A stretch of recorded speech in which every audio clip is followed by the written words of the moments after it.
So hello students, welcome to Arms Academy Digital. तो कैसे हैं आप? मेरा नाम है अरुण कुमार, आपका अपना केमिस्ट्री एजुकेटर। और आज आपके लिए लेकर आया हूं एक जबरदस्त टॉपिक। अब आप कहोगे जबरदस्त टॉपिक मतलब? अरे अभी तक हमने आयनिक इक्विलिब्रियम के 7 लेक्चर्स कर लिए हैं, यानी कि हमने 90% तक सारा खेल खत्म कर दिया है। अब ये जो लास्ट का 10% है ना, ये बहुत ही इंपॉर्टेंट आपके लिए होने वाला है। आज ये आपका आयनिक इक्विलिब्रियम का एकदम लास्ट लेक्चर है। और लास्ट में मैंने जानबूझ के सबसे इंपॉर्टेंट टॉपिक आपके लिए रखा है, जिसका नाम है सॉल्युबिलिटी एंड सॉल्युबिलिटी प्रोडक्ट। इसमें से आपको 100% एक या दो क्वेश्चन नीट में जरूर मिलेंगे। अब आप कहोगे कि आप इतनी गारंटी से क्यों कह रहे हो? अरे क्योंकि हर साल आते हैं, आप नीट के पीवाई क्यूज उठा के देख लो, हर साल एक ना एक क्वेश्चन आपको देखने को मिलता है। तो ये जो आपके लेक्चर नंबर 6, 7, 8 है ना, हाइड्रोलिसिस हो गया या बफर सॉल्यूशन हो गया, और ये वाले, ये आपके सबसे ज्यादा इंपॉर्टेंट टॉपिक्स है। इसमें आपको बहुत डीप में नहीं पढ़ना है, जो फॉर्मूला बेस्ड क्वेश्चन है बस वो आप ध्यान से कर लो। वो ध्यान से कर लिए ना, बस आपका काम बन गया। उसके बाद फिर आपको कोई नहीं रोक सकता, है ना। तो मैं आपको बहुत ही ज्यादा इंपॉर्टेंट टॉपिक्स अब करवा रहा हूं। और आपका एक फर्ज बनता है, एक फर्ज आपका बनता है क्या? कॉपी पेन उठाओ और लिखना स्टार्ट करो जल्दी से। क्यों ऐसा मैं क्यों बोल रहा हूं कि कॉपी पेन उठाओ और लिखना स्टार्ट कर दो? अरे अभी से शॉर्ट नोट्स बनाना स्टार्ट करोगे, तब जाके आगे कुछ कर पाओगे ना। अगर मान के चलो, अगर आपसे अभी ही नहीं कुछ हो रहा है, तो फिर बाद में क्या होगा? बाद में भी कुछ नहीं हो पाएगा।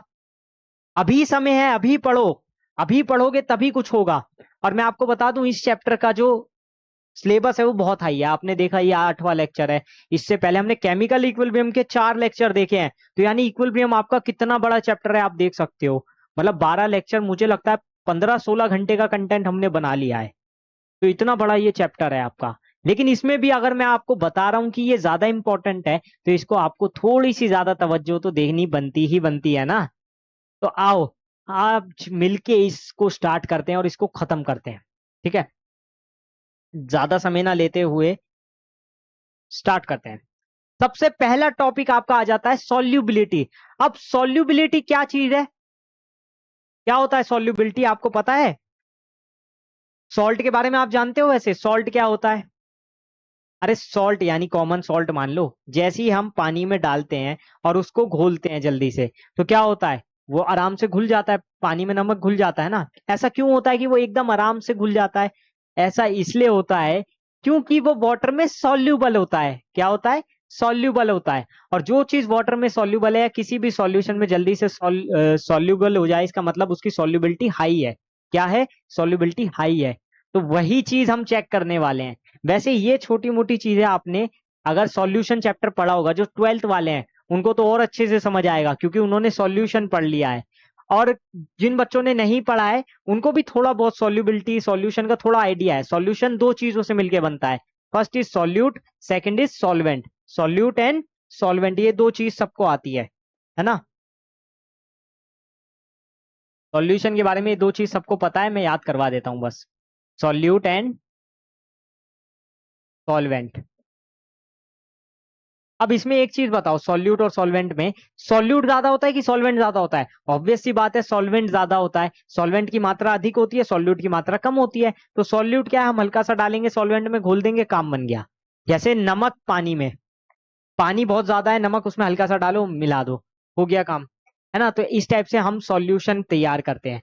और उसमें भी अगर मुझे सॉल्युबिलिटी चेक करनी हो, तो मैं सॉल्यूट की सॉल्वेंट में सॉल्युबिलिटी चेक करता हूं ना। ऐसा तो होता नहीं मैं सॉल्वेंट की सॉल्यूट में कर रहा हूँ। ऑब्वियस सी बात है। तो यहां पर भी हमें ऐसे ही करना है। अब ये जो हमारा सॉल्यूशन है और इसकी हम सॉल्युबिलिटी चेक कर रहे हैं, तो इसमें हम इसको कैटेगरीज में बांटते हैं। यानी एक होता है जो ज्यादा सॉल्युबल हो, एक जो कम सॉल्युबल हो, और एक जो मीडियम रहे। ठीक है, तो ये तीनों की कैटेगरी भी अभी हम देखेंगे। पहले हम इसको पढ़ लेते हैं, इसको आप कंसंट्रेशन से भी रिलेट कर सकते हो। So maximum amount of solute that can be dissolved in a specific amount of solvent at specified temperature. अब देखो, इसकी यूनिट होती है मोल पर लीटर। क्या होती है यूनिट? Mole upon litre. यानी कि एक मोल, 1 लीटर में कितने मोल है, इस टाइप से समझ लो। कंसंट्रेशन पढ़ी है ना आपने, मोल कॉन्सेप्ट तो पढ़ा है। उसमें सॉल्यूशन का थोड़ा बहुत पार्ट तो मैंने करवाया था, डाइल्यूशन भी मैंने आपको समझाया था। उसको आपने ध्यान से पढ़ा होगा, तो आप ये चीज तो आराम से समझ लोगे, इसको आराम से पकड़ लोगे। और सॉल्युबिलिटी को हम मोल पर लीटर में ही लेंगे, ये याद रखो। कंसंट्रेशन जैसे लेते थे ना, मोलैलिटी मोलैलिटी आपने पढ़ी है, वैसे ही समझ लो।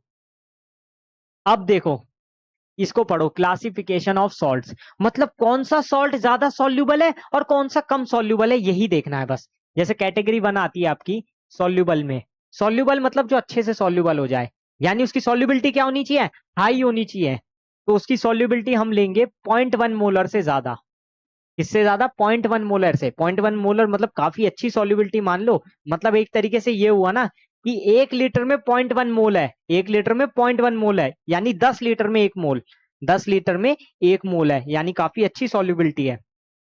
और हम उससे ज्यादा लेके चल रहे हैं, यानी ऐसा भी होगा 0.2 0.3 आएगी, यानी कि 10 लीटर में 2 मोल 3 मोल, तो यानी अच्छी हो गई ना सॉल्युबिलिटी।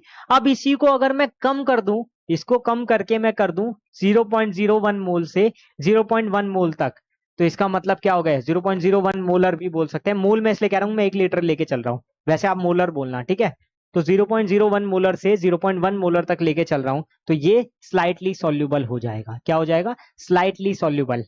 अगर मैं इसको स्पेरिंगली सॉल्युबल बोलूं, तो देखो इसकी सॉल्युबिलिटी हो जाएगी मेरी 0.01 से कम, 0.01 से कम हो जाएगी। इसको हम बोलेंगे स्पेरिंगली सॉल्युबल, यानी कि जो हल्का सा सॉल्युबल है बस, ठीक है। अब देखो सॉल्युबिलिटी अगर 0.1 से ज्यादा हो रही थी तो सॉल्युबल था, और ये बीच में आ रही थी मीडियम था 0.01 से 0.1 तक, तो स्लाइटली सॉल्युबल यानी हल्का सा सॉल्युबल है। और स्पेरिंगली सॉल्युबल मतलब बिल्कुल हल्के से भी हल्का, बिल्कुल ना के बराबर सॉल्युबल है, तो 0.01 मोलर, उससे कम आनी चाहिए बस। उससे कम जहां आ गई, इससे पीछे जहां आ गई, इसका मतलब वो स्पेरिंगली सॉल्युबल है। अब ये वाले सॉल्ट को ही हमें ध्यान में रखना है। ऐसा क्यों, क्योंकि इसी के लिए हम केएसपी निकालते हैं, यानी सॉल्युबिलिटी प्रोडक्ट निकालते हैं। वही तो हमारा मेन टॉपिक है, इसको तो हम सिर्फ बेसिक के लिए पढ़ रहे हैं। जैसे यहां देखो, an equilibrium is stabilized between the undissolved salt and its ion in the solution, considering barium sulfate as sparingly soluble salt being added in water। जैसे बेरियम सल्फेट को वाटर में ऐड किया, क्या बना, Ba2 पॉजिटिव और SO4 2 negative. क्या बना, Ba2 positive and SO4 2 negative, sulphate ion, ठीक है। अब देखो डिसोल्यूशन प्रेसिपिटेशन, दो चीजें हमें देखने को मिल रही है यहाँ पर, ठीक है। क्या, dissolution and precipitation. Precipitate precipitation reaction आपने पढ़ी है क्लास 10th में, है ना, जब आप डबल डिस्प्लेसमेंट रिएक्शन पढ़ते थे, जिसमें दोनों तरफ से आयन एक्सचेंज हो जाते थे। लेकिन यहाँ पर तो ऐसा नहीं हो रहा है, यहाँ पर तो सिर्फ बेरियम 2 पॉजिटिव और SO4 2 निगेटिव में टूट रहा है। क्यों, क्योंकि ये वाटर में जल्दी से सॉल्युबल है ही नहीं, स्पेरिंगली सॉल्युबल सॉल्ट है, यानी कि इसकी कंसंट्रेशन 0.01 मोलर से कम आएगी, ये तो पता है आपको। अब इसके केस में हम क्या करते हैं, इसके केस में हमें सॉल्युबिलिटी प्रोडक्ट निकालना होता है। क्या निकालना होता है, सॉल्युबिलिटी प्रोडक्ट। और सॉल्युबिलिटी प्रोडक्ट को ही हम बोलते हैं केएसपी। क्या बोलेंगे, केएसपी। जैसे यहां पर देखो सॉल्युबिलिटी प्रोडक्ट बहुत ही इंपॉर्टेंट, ये आपका टॉपिक होने वाला है। इस टॉपिक में से पक्का ही सवाल आएंगे और आपको करने होंगे, ऐसा नहीं कि आप छोड़ के आओगे। बहुत बच्चे ये वाला चैप्टर छोड़ के आते हैं मजे से और प्राउडली फील करते हैं, अरे वाह हमने छोड़ दिया। तो देखो ये कोई सही बात नहीं है। अगर आपसे नहीं हो रहा है वो एक अलग चीज है, लेकिन आप छोड़ के आ रहे हो क्वेश्चन को, इसका मतलब आपने पहली हार मान ली, आपने पहले ही शस्त्र त्याग दिए कि मुझसे नहीं होगा, मैं हाथ जोड़ लेता हूं। तो ये वाली चीजें जो है, ये आपको जिंदगी में बर्बाद करने के लिए सबसे बेटर है। आपको बर्बाद होने के लिए सबसे बेस्ट चीज क्या करनी है, हार मान लेनी है। जैसी आप हार मान लोगे जिस दिन, उस दिन आप वैसे ही बर्बाद हो जाओगे। कहते हैं ना, मुझे कोई तबाह नहीं कर सकता, मैं खुद को खुद ही तबाह कर लूंगा। वो वाला काम मत करो अपने साथ, क्योंकि आपको सच में कोई तबाह नहीं कर पाएगा जब तक आप खुद से हार नहीं मानोगे, ठीक है। अब इस केस में देखो, barium 2 positive plus sulphate ion.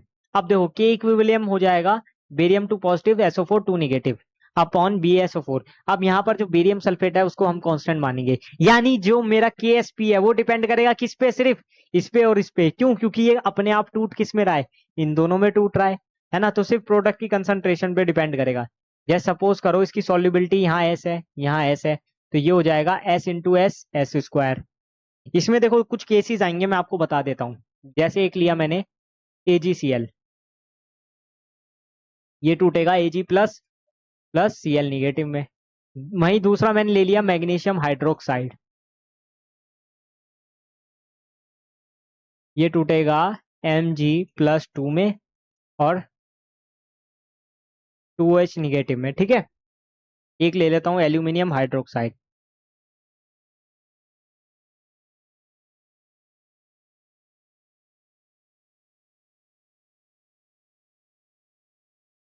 ठीक है, समझ आ रहा है? इसकी सॉल्युबिलिटी सपोज करो एस है, इसकी सॉल्युबिलिटी सपोज करो एस है, दोनों की एस एस है सॉल्युबिलिटी, तो के एस पी क्या हो जाएगा दोनों का? एस इंटू एस, इसकी कंसंट्रेशन इंटू इसकी कंसंट्रेशन, यानी कंसंट्रेशन ऑफ प्रोडक्ट ले रहे हैं ना, तो एजी पॉजिटिव की कंसंट्रेशन इंटू सीएल निगेटिव की कंसंट्रेशन कितनी हो गई? एस इंटू एस, यानी कि एस स्क्वायर। के एस पी यहां से देखो क्या हो जाएगा, इसकी एस और इसकी टू एस।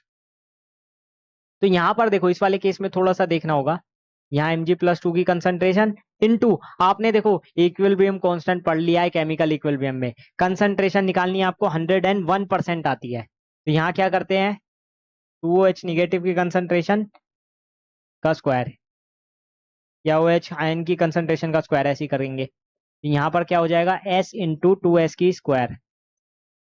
ठीक है, यहाँ पे मैंने OH का आयन की कंसंट्रेशन S मान ली, तो 2S लिख रहा था ना, तो यहाँ पर क्या लिखूंगा 2S का स्क्वायर। अब ये क्या हो जाएगा 4S स्क्वायर हो जाएगा। ठीक है, 4S स्क्वायर इंटू में S क्या आ जाएगा 4S क्यूब आ जाएगा। इसको एक बार चेक करो, ठीक है ना। अब इस केस में देखो, ये टूटा S में, ये टूटा 3S में, अब क्या हो जाएगा KSP, इसकी कंसंट्रेशन इंटू इसकी कंसंट्रेशन का क्यूब, यानी S इंटू 3S का क्यूब। ऐसे देख लिया करो, इसके आगे 1 लिखा है तो इसका पावर 1 होगा, इसके आगे 2 लिखा है इसकी पावर 2 होगी, इसके आगे 1 लिखा है इसकी पावर 1, इसके आगे 3 लिखा है तो इसकी पावर 3। कितना हो जाएगा, ये हो जाएगा 27, तो ये हो गया 27S³ इंटू S की पावर 4। ठीक है, तो ऐसे आप देख सकते हो क्लियरली। अब देखो इसमें मैं आपको एक ट्रिक बताऊं याद करने के लिए, अगर आपको ऐसे समझ नहीं आता है। देखो AgCl यहाँ पर 1 लिखा है, यहाँ पे 1 लिखा है, तो ये हो गया S इंटू एस, क्या हो गया S स्क्वायर, तो इसका KSP आएगा S स्क्वायर। ऐसे ही यहाँ पर देखो, यहाँ 1 लिखा है, यहाँ 2 लिखा है, तो ये हो गया S इंटू 2S का स्क्वायर, यानी कितना हो गया 4S³। तो इसका KSP आ गया हमारा 4S³। ऐसे ही यहाँ देखो, ये 1 यहाँ पे 3 लिखा है, तो ये हो गया S इंटू 3S का क्यूब, कितना हो गया, ये हो जाएगा 3 का क्यूब इंटू S³। S³ अलग आ गया, S के साथ क्या बन गया S4, और 3 का क्यूब होता है 27। तो ये सिंपल ट्रिक है जिससे आप KSP याद कर सकते हो, अगर आप पूरा याद नहीं कर पा रहे हो। ठीक है, समझ आ गया।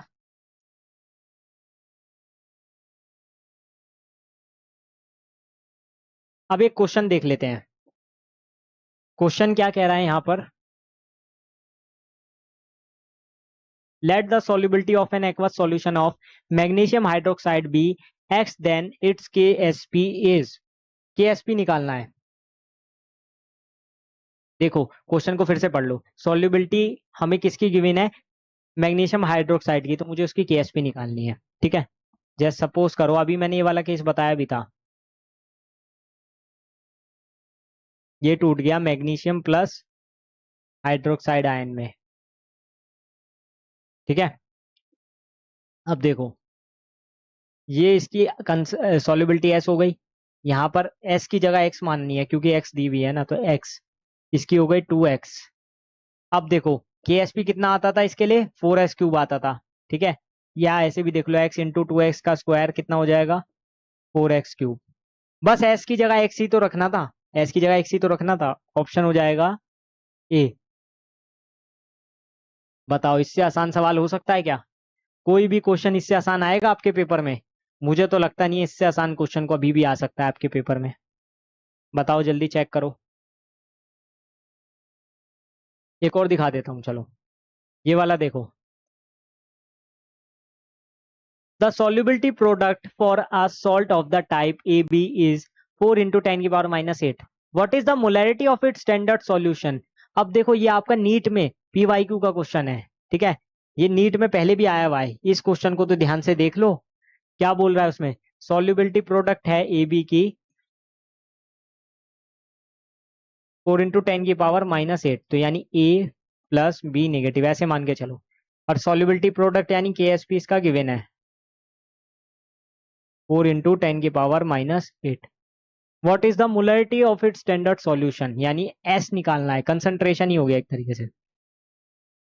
अब देखो यहाँ पर S होगा इसी, और यहाँ पर भी S होगी, तो KSP कितना आ जाएगा, जो 2 में टूटता था उसके लिए S स्क्वायर लेते थे, यही लेते थे ना, के एस पी एस स्क्वायर, जो दो में टूट जाए, ए पॉजिटिव प्लस बी निगेटिव में। जैसे एजीसीएल का केस बताया था मैंने, एजी पॉजिटिव में टूट रहा था, सीएल निगेटिव में टूट रहा था, तो वही वाला केस, ऐसा ही केस ये है। तो यहाँ देखो S into S, S square करते।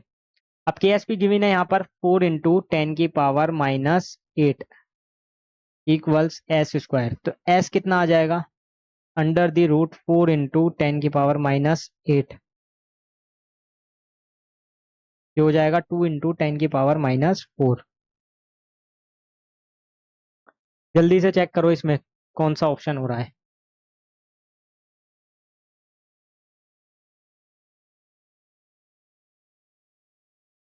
ठीक है,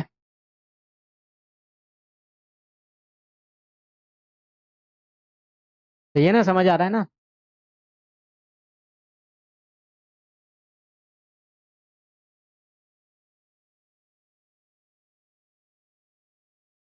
इसको एक बार देख लो।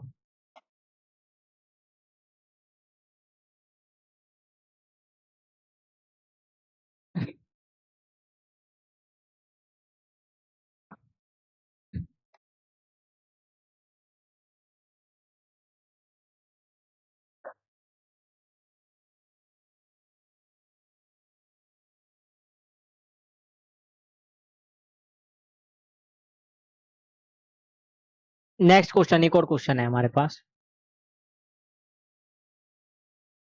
Concentration of the Ag positive ions in a saturated solution of Ag2C2O4 is 2.2 into 10 की पावर माइनस 4 मोल पर लीटर.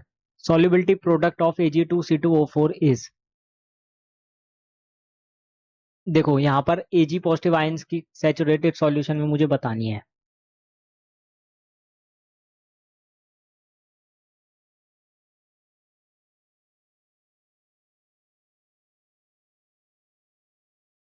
सॉल्युबिलिटी प्रोडक्ट भी बताना है मेरे को, ठीक है। एक चीज ध्यान दो इसमें, Ag2C2O4 ये किस में टूटेगा, सिल्वर ऑक्सीलेट। तो देखो मेरे को ये पता है ऑक्सीलेट आयन -2 में टूटता है, किस में टूटता है, -2 में।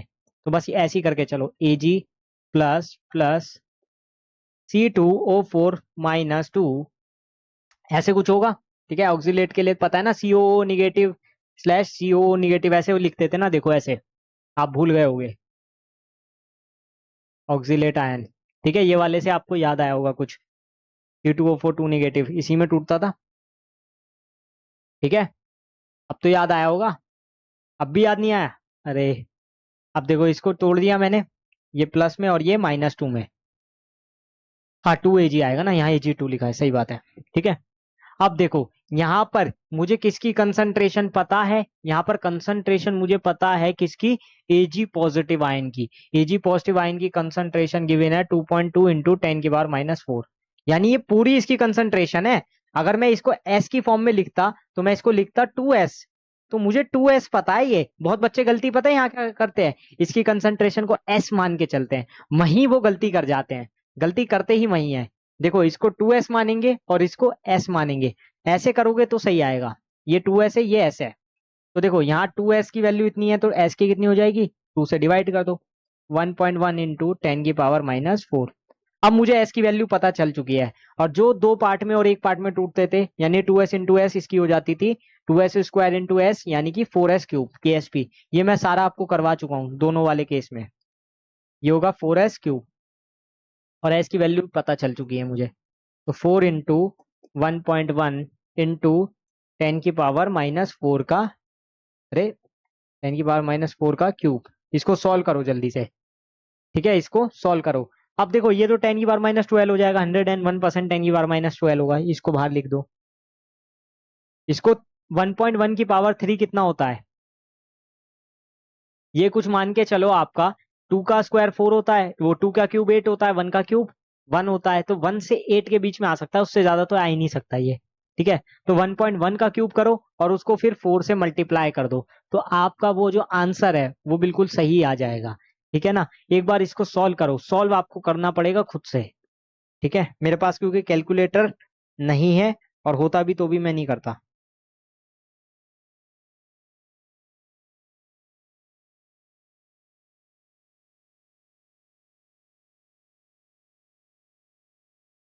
नहीं हुआ क्या? अरे इतना तो मुझे भी पता है, ये 1.4 या 1.3 के बीच में आएगा। चलो 1.3 मान लेता हूँ। ठीक है, इतना आ गया। 4 से मल्टीप्लाई करो, इसकी जैसी मल्टीप्लाई करूंगा तो 5.2 5.3 कुछ आएगा। इसमें से चेक कर लेना कौन सा होता है। 10⁻12 से चेक करो, ये दो है 10⁻12 वाले, आंसर तो इन दोनों में से ही होगा। ये दोनों तो वैसे ही गलत हो गए पावर से ही। अब देखो 2.66 ये तो आ ही नहीं सकता, 4 मल्टीप्लाई में है और वो 1 से ज्यादा है, तो ये तो वैसे ही गलत हो गया। तो एक ही ऑप्शन है सी। ऐसे भी आप पूरा नहीं करते ना, अगर आप यहाँ छोड़ देते तो भी आप देख लेते 10⁻12 आएगा और ये 4 से ज्यादा आएगा, बस ऐसे ही देख लेते तो भी आपका आंसर हो जाता है। ये चीजें मैं आपको इसलिए बता रहा हूं ताकि आप एग्जाम टाइम में ना कंफ्यूज ना हो, क्योंकि आपको एग्जाम टाइम में कंफ्यूज बिल्कुल भी नहीं होना है। अगर आप एग्जाम टाइम में कंफ्यूज हो गए तो ये मान के चलो आप हार मान चुके हो। इसका मतलब यही है कि आपका खेल खत्म हो चुका है। क्योंकि अगर एग्जाम में जाके आपको सोचना पड़ रहा है ना कि अब कैसे करें या फिर क्या हम अपनी स्ट्रेटेजी लगाए, तो इसका मतलब आपने वैसे ही बहुत देर कर दिया है। अब आगे कुछ हो भी नहीं सकता है। तो पहले ही स्ट्रेटेजी प्लान करके जानी है आपको। स्ट्रेटेजी जब भी आप पहले से प्लान करके रखोगे तो आप देखोगे कि आपको बहुत सारी नई नई चीजों को इजाद करने की जरूरत नहीं पड़ेगी। अब सॉल्युबिलिटी प्रोडक्ट से ही मिलता जुलता एक हमारा टर्म आता है आयनिक प्रोडक्ट। क्या आता है? आयनिक प्रोडक्ट, जिसका यूज हम करते हैं ये देखने के लिए या ये चेक करने के लिए कि प्रेसिपिटेशन बन रहा है या नहीं बन रहा है। ठीक है, या सॉल्यूशन सैचुरेटेड है अनसैचुरेटेड है, ये सारी चीजें देखने के लिए। देखो यहाँ पर, so product of molar concentration of ions in the saturated solution raised to a power equal to the coefficient of ion KSP है जैसे, it depends only on temperature for a particular salt। KSP किस पे depend करता है? केवल temperature पे depend करता है। solubility product versus ionic product देखो KSP, so it is only applicable to saturated solution। ये सिर्फ और सिर्फ सैचुरेटेड सॉल्यूशंस पे डिपेंड करता है और किसी पे एप्लीकेबल होता ही नहीं है। नेक्स्ट देखो, measure the maximum amount of ions that the solution can dissolve. मतलब ये तो मैं देखो बता चुका हूं आपको सॉल्युबिलिटी प्रोडक्ट के बारे में। ये क्या आपका मेजर करता है? मैक्सिमम अमाउंट ऑफ आयन जो भी सॉल्यूशन में डिसॉल्व होंगे। ठीक है, और ये सिर्फ और सिर्फ हम किस पे लगा सकते हैं? सैचुरेटेड सॉल्यूशन पे। ठीक है, और निकालते किसके लिए? स्पेरिंगली सॉल्युबल सॉल्ट के लिए। ठीक है, अब अगर वो सैचुरेटेड ना हो, अगर वो सैचुरेटेड ना हो मतलब अनसैचुरेटेड सॉल्यूशन हो, उस केस में क्या करेंगे? उस केस में आएगा हमारा भाई आयनिक प्रोडक्ट। तो देखो, it is applicable to saturated as well as unsaturated solution. मतलब ये कहता है मैं तो दोनों में चलूंगा, मेरे को कोई दिक्कत नहीं है, अनसैचुरेटेड है सैचुरेटेड है भाड़ में गया सब, मैं हूं ना। नेक्स्ट देखो, it measure the actual amount of ions in the solution. अब ये क्या है? ये सॉल्ट ही नहीं, उसके अंदर कितना अमाउंट ऑफ आयन सॉल्यूबल है ये भी बता देगा। इसीलिए इसको हम बोलते हैं आयनिक प्रोडक्ट। क्या बोलेंगे? Ionic product. अब देखो, एक रिएक्शन के लिए सपोज करो हमने आयनिक प्रोडक्ट निकाल लिया और उसका सॉल्युबिलिटी प्रोडक्ट निकाल लिया, तो यानी हम उन दोनों को निकाल के ना बहुत सारी चीजें पता कर सकते हैं कि कौन सा सैचुरेटेड है, कौन सा अनसैचुरेटेड है, या कौन सा बैलेंस में है। ये भी चीजें हम देख सकते हैं। कैसे? अगर देखो हमारा के आई पी यानी कि आयनिक प्रोडक्ट के एस पी से कम है, यानी सॉल्युबिलिटी प्रोडक्ट से कम है, तो उस केस में वो हमारा अनसैचुरेटेड सॉल्यूशन कहलाएगा। क्या कहलाएगा? Unsaturated solution. मतलब जहां हमारा के एस पी ज्यादा आ गया वो हमारा अनसैचुरेटेड सॉल्यूशन होगा। नेक्स्ट, के आई पी और के एस पी बराबर है, इसका मतलब वो क्या है? सैचुरेटेड सॉल्यूशन है। और प्रेसिपिटेशन कहां होगी? जब हमारा आयनिक प्रोडक्ट ज्यादा होगा, यानी वो आयंस में टूट रहे हैं, यानी आयन एक्सचेंज होगा। प्रेसिपिटेशन रिएक्शन आपने पढ़ी थी डबल डिस्प्लेसमेंट रिएक्शन में, प्रेसिपिटेशन रिएक्शन जिसमें प्रेसिपिटेट बनता था। ठीक है, बेरियम सल्फेट वाली और एजीसीएल वाली रिएक्शन भूल गए होंगे आप 10th में पढ़ के। तो ये वाले जो तीन केसेस है, ये तीनों केसेस आपको याद रखने हैं। ठीक है ना?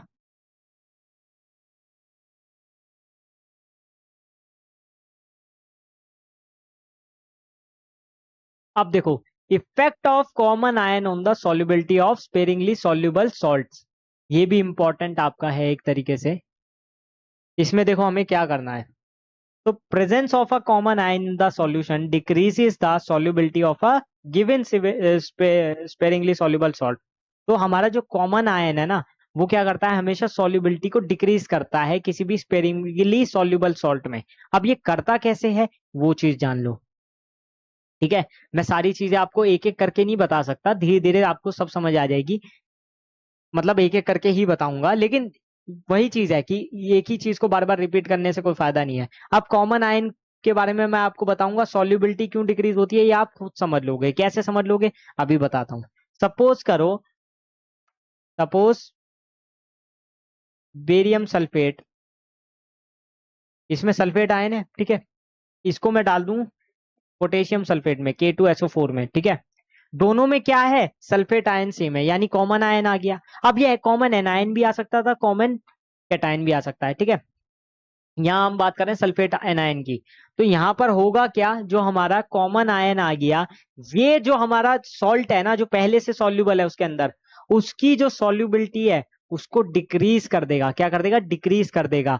और हम जो सॉल्युबिलिटी लेंगे वो एडेड हो जाएगी, जैसे हमने कॉमन आयन का पढ़ा भी था ना, S+C वाला केस। यहाँ यहाँ पर देखो C+S कर देंगे और एक हो जाएगा S × S+C।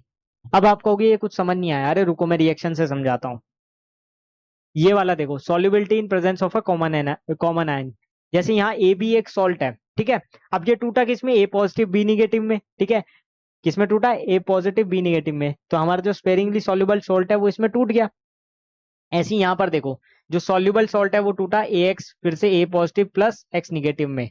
अब देखो हम यहाँ पर S+C1 क्यों लिख रहे हैं और इसके लिए सिर्फ S क्यों लिख रहे हैं, कॉमन एनायन की वजह से, क्योंकि देखो यहाँ पर भी ए पॉजिटिव आ गया और यहाँ पर भी ए पॉजिटिव आ गया, तो यहाँ पर कॉमन कैटायन या कॉमन आयन है, दिख रहा है ना, ए पॉजिटिव कॉमन है ना दोनों रिएक्शंस में।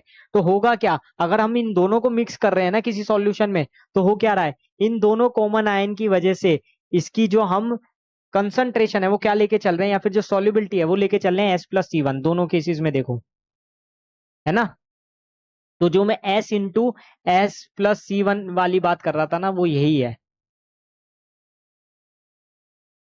अब देखो KSP कैसे लिखेंगे इसका, ए पॉजिटिव बी निगेटिव, वही जैसे मैंने बताया S+C × S, वही करके, ठीक है। अगर देखो इसमें एक केस और आता है, अगर जो हमारी कंसंट्रेशन जो भी ज्यादा होगी, जो भी इसमें हमारी कंसंट्रेशन ज्यादा होगी किसी एक सॉल्युबिलिटी के कंपेयर में, किसी की दूसरे की कंसंट्रेशन के कंपेयर में, तो हम क्या करेंगे, उसी की कंसंट्रेशन को मान लेंगे। जैसे सपोज करो ये था 0.01 प्लस इसकी आ रही है 0.2, तो ऑब्वियस सी बात है 0.2 0.01 से तो बहुत ज्यादा है, लगभग 200 गुना ज्यादा है, नहीं 200 नहीं, कितना, 20 गुना ज्यादा है, तो इससे 20 गुना ज्यादा है, तो हम क्या करेंगे, इसी को ऐड कर लेंगे। या फिर सपोज करो इसकी कंसंट्रेशन है इतनी, इतनी कम है और इसकी 0.1 आ रही है, तो ऑब्वियस सी बात है इसकी कंसंट्रेशन इससे 100 गुना ज्यादा है लगभग। देखो मेरा मैथ्स कमजोर है, आप खुद ही चेक कर लो, वैसे 10⁻⁻1 आ रहा है और ये आ रहा है 1 2 3 4, 10⁻⁻4, हाँ 1000 टाइम ज्यादा है, ठीक है, वॉट एवर। तो इस केस में आप देख सकते हो, तो सॉल्युबिलिटी को हम ऐसे भी लिख सकते हैं KSP/C। वैसे ये वाला फॉर्मूला काम नहीं आएगा हमारे, हमारे काम कौन से फॉर्मूले आएंगे, ये वाले जो मैं आपको दिखाना चाह रहा हूँ पीछे, ये इस टाइप के फॉर्मूले हमारे काम आएंगे। आपको यही सारे याद करके चलने हैं और ये अच्छे से याद करने ही होंगे, और कोई आपके पास ऑप्शन नहीं मौजूद है।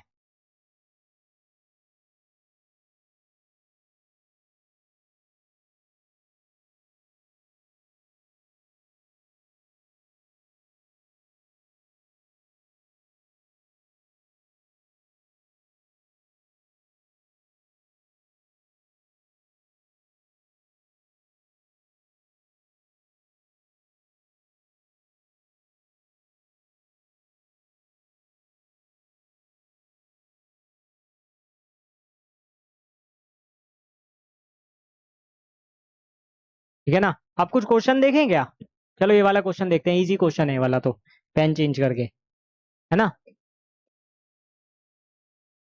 द सॉल्युबिलिटी ऑफ, ये सॉल्युबिलिटी नहीं है, सॉल्युबिलिटी है, हाँ, of AgCl with solubility product of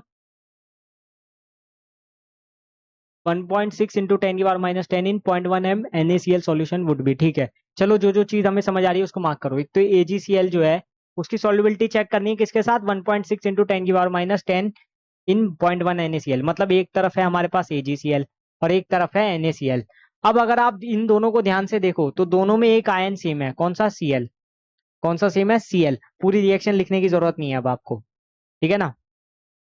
AgCl टूट रहा होगा आपका, फिर भी मैं लिख देता हूँ, कुछ बच्चों को समझ नहीं आएगा क्योंकि Ag positive plus Cl negative, लेकिन जिसकी प्रैक्टिस अच्छी होगी वो बिना लिखे भी कर देगा। अब NaCl क्या है आपका? NaCl क्या है? बहुत ही अच्छा सॉल्युबल होता है वाटर में, ठीक है, इसकी सॉल्युबिलिटी काफी ज्यादा हाई होती है, लेकिन AgCl की तो नहीं है। AgCl तो नहीं है, स्पेरिंगली सॉल्युबल है ये तो, है ना। और इसका KSP भी मुझे गिवन दे दिया है, कितना दिया है? 1.6 इंटू 10⁻⁻10। और इसकी कंसंट्रेशन मुझे दे दी है, लेकिन इसकी कंसंट्रेशन 0.1 मोलर है, ठीक है ना। और सॉल्युबिलिटी भी मुझे AgCl की ही निकालनी है, तो देखो इसमें यहां पर हो जाएगा S, और चूंकि इसकी भी कंसंट्रेशन ऐड होगी तो S प्लस सी, कहां पर? Cl निगेटिव वाले केस में, और यहाँ पर S हो जाएगी, तो ये हो गई मेरी S इंटू एस प्लस सी। कैसे? इसकी S, इसकी S प्लस सी, ठीक है। ये हो गया मेरा KSP, यहाँ पर डायरेक्टली KSP लिख रहा हूं अब मैं, क्योंकि KSP लिखना मैंने आपको सिखा तो दिया ही, अब तो डायरेक्टली भी कर सकता हूँ। और KSP की वैल्यू गिवन है तो वो भी लिख दो, 1.6 इंटू 10⁻⁻10, और S इंटू एस प्लस 0.1। अब देखो मैंने आपको एक चीज बताई थी, कॉमन आयन में अगर कंसंट्रेशन गिवन है, S प्लस सी वाला केस है, तो हम क्या करते थे? S प्लस सी को लगभग लगभग C मान लेते थे। क्यों? क्योंकि इसकी कंसंट्रेशन इसके रिस्पेक्ट में बहुत ज्यादा होगी, ये हमें पता है ना। तो हम इसको क्या मान लेंगे? C ही मान लेंगे, यानी इसको मान लेंगे 0.1, ऐसे ही मान लेंगे ना। इसको C कंसंट्रेशन के बराबर ही कर लेंगे, तो ये C हो जाएगा, और यहाँ आ जाएगा, यहाँ जैसे लिखा है एज इट इज लिखेंगे। तो S की वैल्यू को क्या लिख दूंगा मैं? जल्दी से बताओ सॉल्व करके, क्या लिख दूंगा जल्दी? ये ऐसे लिखो, इसको 10⁻⁻1 भी लिख सकते हैं ना, 0.1 को। तो ये हो जाएगा 1.6 इंटू 10⁻⁻10 अपॉन 10⁻⁻1। इसको कैंसल आउट कर दिया, कितना आ गया? 1.6 इंटू 10⁻⁹ मोलर। यहाँ से देख लो कौन सा ऑप्शन है, सेकंड बी, ठीक है। इसको एक बार चेक करो, और ये अच्छे से आना ही चाहिए।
ठीक है ना।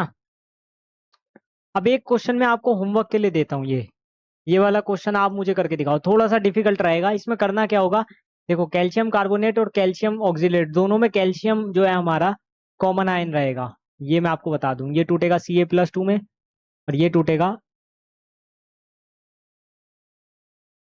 टूटेगा कैल्शियम ऑक्सीलेट आपका। थोड़ा सा कैलकुलेशन ज्यादा रहेगी इसमें, ठीक है, लेकिन आप कर पाओगे। ये देखो, इन दोनों में कैल्शियम आयन जो है आपका कॉमन है। अब इसमें क्या करना होगा, आपको S1 S2 मानना होगा। इसकी S1 मान लो, इसको S2 मान लो, तो S1 + S2 आपको निकालना पड़ेगा। Concentration of calcium two positive का मतलब यही होगा, अगर आप इसको S1 मान रहे हो, इसको S2 मान रहे हो, तो आपको S1 + S2 निकालना पड़ेगा, दोनों की कंसंट्रेशन मिला के, दोनों की सॉल्युबिलिटी मिला के। इस टाइप से आपको इस केस में करके चलना होगा।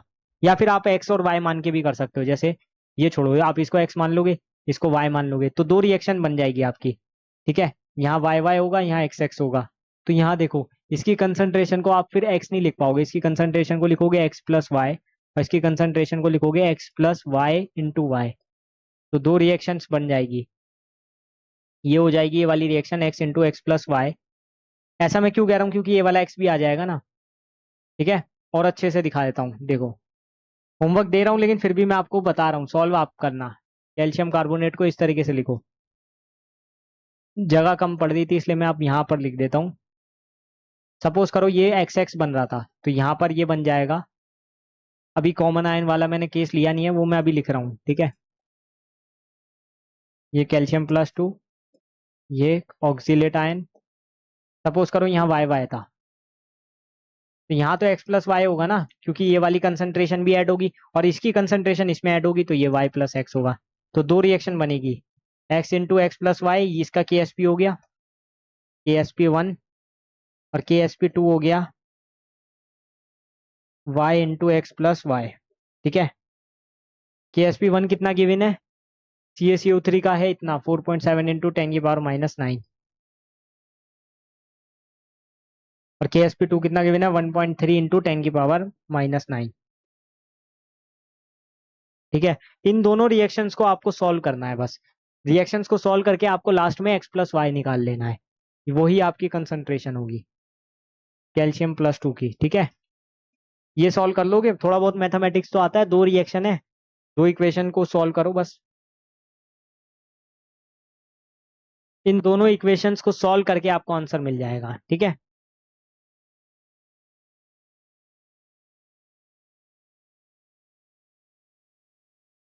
आई होप ये हो जाना चाहिए, इसमें ज्यादा अब कुछ रह नहीं गया है। अच्छा, खत्म हो गया। आज का लेक्चर तो काफी जल्दी खत्म हो गया लग रहा है, मतलब पता ही नहीं चला कैसे टाइम बीत गया, लेकिन ठीक है, मजा आया। आज मैंने थोड़ा सा खींचा है, थोड़ा सा तेज मैंने करवाया है। उसके पीछे रीजन भी यही था कि देखो, मैं चाहता था कि कम से कम टाइम में आपका काम हो जाए। आपका काम हो जाएगा, मेरे को कोई दिक्कत नहीं आएगी। मैं तो यही चाहता हूँ कि जल्द से जल्द आपका काम हो, आप खुश रहो बस, ठीक है। और भी बहुत सारी चीजें हैं वैसे करवाने के लिए, मैं करवा सकता हूँ, लेकिन मुझे भी क्या है कि अभी देखना पड़ रहा है, ठीक है ना। अभी अपनी सीरीज भी आएगी आगे जाके, हम नीट के लिए भी सीरीज लाएंगे कुछ ऐसे, जिसमें हम वन शॉट रिवीजन ले लेंगे, या फिर PYQ सॉल्यूशंस ले लेंगे। तो वो चीजें आपको देखने को मिलेगी, 100% मिलेगी, ठीक है। मैं ये नहीं कह रहा हूँ कि आपको ये वाला पार्ट करोगे पहले या फिर ये वाला पार्ट पहले करो, लेकिन मैं आपको जो करवा रहा हूँ वो चीज आपको ध्यान रखनी है। जैसे इसमें भी अगर मैं बताऊं, तो आपको कुछ ये वाले पॉइंट्स है जो आपको अच्छे से लेके चलने हैं। जैसे सॉल्युबिलिटी का बेसिक समझ लिया, क्लासिफिकेशन ऑफ सॉल्यूशन समझ लिया, क्लासिफिकेशन ऑफ सॉल्ट के बाद आपने ये सॉल्युबिलिटी प्रोडक्ट अच्छे से पढ़ लिया। ये क्वेश्चंस आपने एक और बार आप रिवाइज कर लो, एक एक बार आप अच्छे से देख लोगे तो अच्छे से आ जाएगा। फिर सॉल्युबिलिटी और आयनिक प्रोडक्ट, एक क्वेश्चन आ जाता है इसमें से, क्वेश्चन दिया होगा कौन सा सैचुरेटेड सॉल्यूशन बनेगा और कौन सा अनसैचुरेटेड सॉल्यूशन बनेगा। तो वहां पर आपको सिर्फ यही चेक करना होता है कि KsP की वैल्यू KIP से ज्यादा है या कम है, KsP की वैल्यू KIP के इक्वल तो नहीं है। तो ये वाली चीजें जब आप देखोगे ना, अच्छे से छानोगे इसको, तो आपको आंसर अपने आप मिल जाएगा। इसमें देखो, KIP KsP से कम है, KIP KsP के इक्वल है, KIP KsP से ज्यादा है। तो सारी चीजें आपको देख के चलनी है। प्रेसिपिटेशन कब हो रहा है, कब होता है, जब आयंस में टूट रहे हो, यानी कि KIP आयनिक प्रोडक्ट ज्यादा हो रहा हो। ये वाली चीजें आपको पता रहेगी ना, तो आप सब कर सकते हो, ठीक है। इसके अलावा इसके बाद मैंने इस पे क्वेश्चन करवाए थे, किस पे, कॉमन आयन वाले पे। इसमें आपको ये याद रखना है कि सॉल्युबिलिटी और कंसंट्रेशन में हमें डिफरेंस देखना है कि कंसंट्रेशन बहुत ज्यादा हो रही है तो हम उसको सी मान लेते हैं। बस ये वाला केस आपको पता होना चाहिए। ये जो हमने कुछ क्वेश्चन किए कॉमन आयन वाले, ये इंपॉर्टेंट है, ये आपको आने चाहिए, ठीक है ना। तो बस इतना काफी है। और देखो, आप अपनी तैयारी पूरी रखो। आपको तो अपनी तैयारी ऐसी रखनी है ना कि कोई भी क्वेश्चन आ जाए, इस चैप्टर में से कोई भी क्वेश्चन आए या फिर कुछ भी चीज हो, आपसे होनी चाहिए। आप ये नहीं सोचो कि यार ये वाली चीज मेरे लिए डिफिकल्ट हो गई या फिर अब कैसे करूंगा, क्योंकि देखो जो एक्सक्यूज देने वाला है ना, वो हमेशा जिंदगी भर एक्सक्यूज ही देता रह जाएगा। उसको और कुछ काम नहीं आता है। उसको सिर्फ और सिर्फ एक ही काम आता है, एक्सक्यूज देना। अरे ये इसलिए नहीं हुआ, अरे ये वाला क्वेश्चन सर ने नहीं करवाया था, अरे ये वाला टॉपिक तो मेरा वीक है, अरे ये टॉपिक तो किसी को नहीं आता, पूरी क्लास पागल है, पूरी क्लास में किसी को नहीं पता है। तो वो क्या करेगा, सिर्फ और सिर्फ यही सब बहानेबाजी करेगा, है ना। तो वो आपको वैसा नहीं बनना है। और जो बच्चे देख रहे हैं वो लाइक कर दें, कमेंट कर दें और बता दें कि आगे किस टॉपिक पे आप चाहते हो। वैसे तो अभी मैं थर्मोडायनेमिक्स करवाने वाला हूँ, क्योंकि 11th का आपका वही एक चैप्टर बचा है फिजिकल केमिस्ट्री का, बाकी सारे चैप्टर हो गए हैं। चाहे आप मोल कॉन्सेप्ट देख लो, सबसे पहले मोल कॉन्सेप्ट हमने लिया था, फिर रेडॉक्स रिएक्शन लिया, फिर एटॉमिक स्ट्रक्चर लिया, फिर हमने केमिकल इक्विलिब्रियम, आयनिक इक्विलिब्रियम किया। उसके बाद हम पहुंचे हैं थर्मोडायनेमिक्स पे, हम पहुंचेंगे, मतलब अभी पहुंचे नहीं है। तो थर्मोडायनेमिक्स हम लेने वाले हैं, बहुत ही मजेदार चैप्टर है, बहुत बड़ा चैप्टर है, ऑब्वियसली बड़ा चैप्टर तो है ही थर्मोडायनेमिक्स। उसके बाद थर्मोकेमिस्ट्री भी हम करेंगे, तो मजा आएगा, ठीक है। ये गारंटेड है कि आपको मजा तो आने वाला है, ऐसा नहीं होगा कि आपको मजा ना आए, ठीक है। अब देखो, जिन बच्चों ने हमारा चैनल सब्सक्राइब कर रखा है बहुत अच्छी बात है। मैं उनको कहना चाहूंगा आप टेलीग्राम चैनल और व्हाट्सएप चैनल भी हमारा ज्वाइन कर लें, जिससे आपको फ्यूचर में बहुत सारी चीजें देखने को मिलेगी। आपको प्रेजेंटेशंस बहुत सारी मिल जाएगी, क्लास प्रेजेंटेशन देखने को मिलेगी, शॉर्ट नोट्स देखने को मिलेंगे, और कुछ टेस्ट, मॉक टेस्ट जो हम आगे जाके स्टार्ट करेंगे वो भी आपको देखने को मिलेगी। अभी नहीं, मतलब आगे, लेकिन अभी फिलहाल आपको नोट्स देखने को मिल जाएंगे और बहुत सारी मतलब इंफॉर्मेशन नीट से रिलेटेड भी आपको मिलेगी देखने को, ठीक है। तो मिलते हैं फिर नेक्स्ट वीडियो में, तब तक के लिए thank you for watching and stay tune with us.